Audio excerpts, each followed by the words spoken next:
வணக்கம். இன்றைய தினம் நான் உங்களோடு பகிர்ந்து கொள்ள இருக்கும் விடயமானது எனது ஆணுடனான நட்பின் பயணத்தை.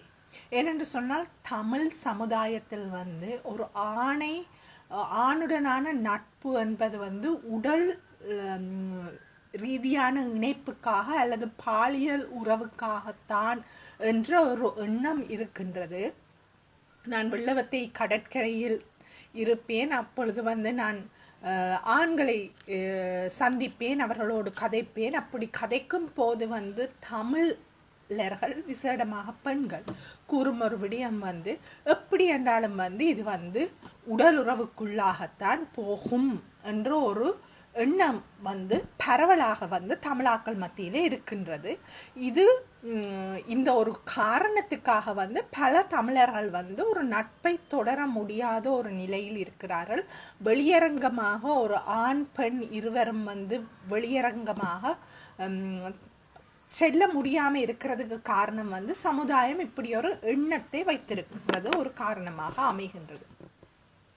ஆண்கள் என்று சொல்லும் போது இரண்டு விதமான ஆண்கள் இருக்கிறார்கள். ஒன்று பெண்கள் மீது ஈர்ப்புள்ள ஆண்கள், அதாவது அவர்கள் பாலியல் ரீதியாக பெண்கள் மீது ஈர்ப்பாக இருப்பார்கள்.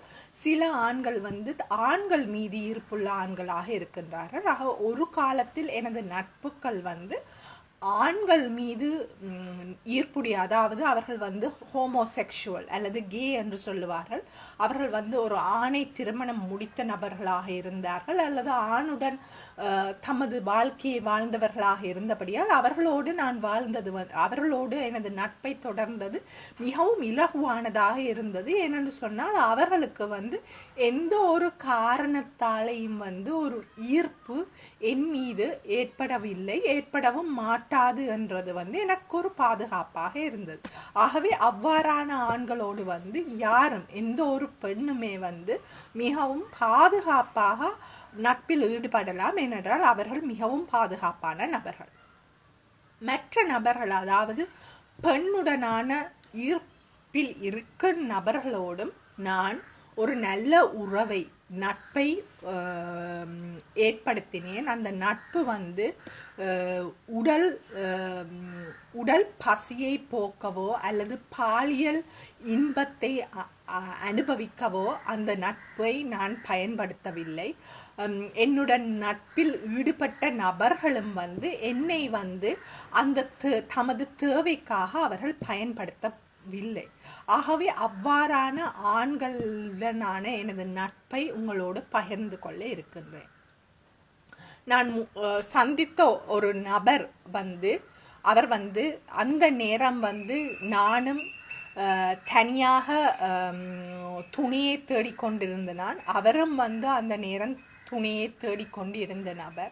நாங்கள் இருவரும் சந்தித்த போது உண்மையில் எங்களுக்கு எங்களுடைய தேவைகளை நிவர்த்தி செய்ய நாங்கள் ஒருவரை ஒருவர் பயன்படுத்தக்கூடிய சந்தர்ப்பங்கள் அந்த நேரத்தில் எங்களுக்கு இருந்த போதும் நாங்கள் ஒரு பொழுது கூட எங்களுடைய அந்த பவுண்டரி என்று சொல்லுவார்கள், அந்த வரையறையை நாங்கள் எந்த விதத்திலும் துஷ்பிரயோகம் பண்ணவில்லை. நாங்கள் மிகவுமே எங்கள் வரையறை, அந்த கட்டுக்கோப்புக்குள், அதற்குள் மிகவுமே பயணித்த ஒரு நட்பு எங்கள் நட்பு.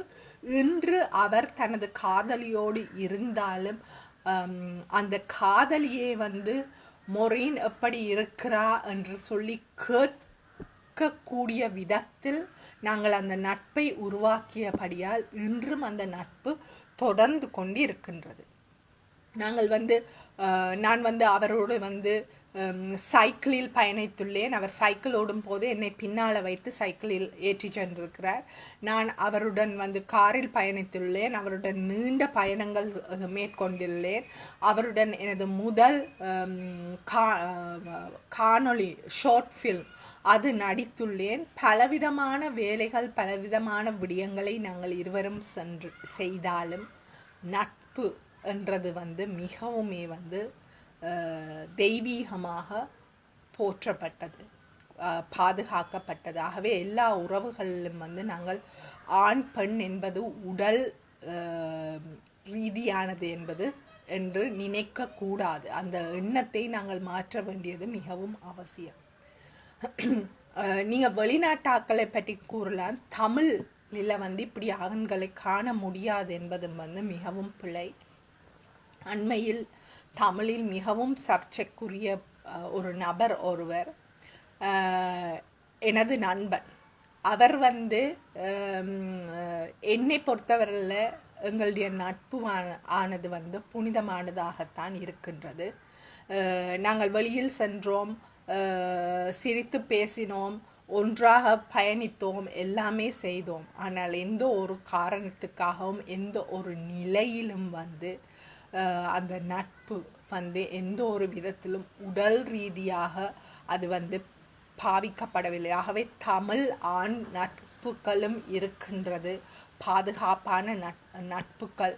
அவர்கள் எல்லாருமே வந்து உடல் தேவைக்காக வருகின்ற ஆண்கள் அல்ல. அதே நேரம் வந்து திருமணம் முடித்த, இது வந்து நான் கூறிய நபர்கள் சிங்கிள், அதாவது தனியாக இருந்த நபர்கள். நான் திருமணம் முடித்த நபர் இருவருடன் நட்பில் ஈடுபட்டேன். ஒருவருடைய மனைவி, அவரும் வந்து என்னை நன்கு அறிந்தவர். கணவன் அல்லது மனைவி எனக்கு லிஃப்ட் தருவார்கள். கணவனோடு பயணித்த பயணங்கள் மனைவியோட பயணத்தையும் விட அதிகமானவை. அவருடன் வெளியில் சென்று சாப்பிட்டு இருக்கின்றேன். அவர் வந்து என்னை ஏற்றி செல்வார், இறக்கி விட்டு போவார். இவ்வாறு வீட்டுக்கு வந்து சாப்பிட்டுட்டு போவாங்க. எதுவுமே வந்து தப்பானது இல்லை. ஆனால் எங்களுடைய சமுதாயத்தில் அப்படி அவர்கள், எமது சமுதாயம் எங்களை பார்க்குற விதம் வந்து தப்பான நோக்கத்தோடு தான். ஆனால் நாங்கள் வந்து எந்த ஒரு தப்பும் செய்யவில்லை. அவருடைய மனைவிக்கு என்னை நன்கு தெரிந்த ஒரு இந்தவராக இருந்தார். இன்னொரு நபர் வந்து மனைவி வெளிநாட்டில் இருந்தவ, என்னோடு பயணித்த ஒரு நபர். ஆனால் மனைவியிடம் எல்லாவற்றையும் தெரிவிப்பார். என்னை ஏற்றி செல்லும் போது மனைவியிடம் கால் பண்ணி சொல்லுவார், மொரியினுடன் நான் இப்பொழுது போய்கொண்டிருக்கின்றேன் என்று சொல்லி. மிகவுமே ஒரு ஆரோக்கியமான ஒரு நட்பை ஏற்படுத்திய ஒரு நபர். அடுத்த நபர் வந்து எனது நண்பியின் கணவர். நான் எனது நண்பியை சந்தித்த போது அவர் வந்து திருமணம் முடித்த நபர்.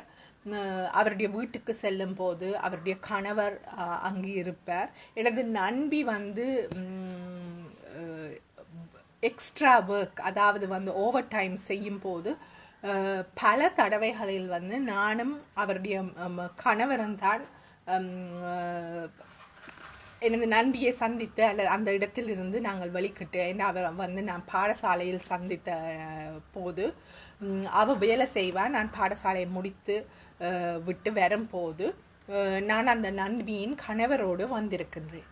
ஆகவே இன்று வந்து நான் இவர்களை சொல்லுகின்றேன் என்று சொன்னால், அந்த நண்பிக்கும் என் மீது நம்பிக்கை இருந்தது, தன் கணவர் மீதும் அவர்களுக்கு நம்பிக்கை இருந்தது. உண்மையிலே வந்து நாங்கள் எதையும் செய்யக்கூடிய வாய்ப்பு இருந்த போதும் நாங்கள் நல்ல நட்பை இன்றும் தொடர்ந்து கொண்டிருக்கின்றோம். அதைத்தான் நான் சொல்ல விரும்புகின்றேன். என்று சொன்னால், சந்தர்ப்பங்கள் இல்லாமல் நான் ஒருத்தரோடையும் ஒன்றும் செய்யலை என்று சொல்றது வேற விடயம். சந்தர்ப்பங்கள் கிடைத்து நாங்கள் தனியாக இருக்கக்கூடிய வாய்ப்பு இருந்தும் அந்த நட்பை ஆணுடன் தொடரக்கூடிய ஒரு தைரியம், ஒரு வசதி, ஒன்றது வந்து எல்லா பெண்களிடமும் இருக்கின்றது.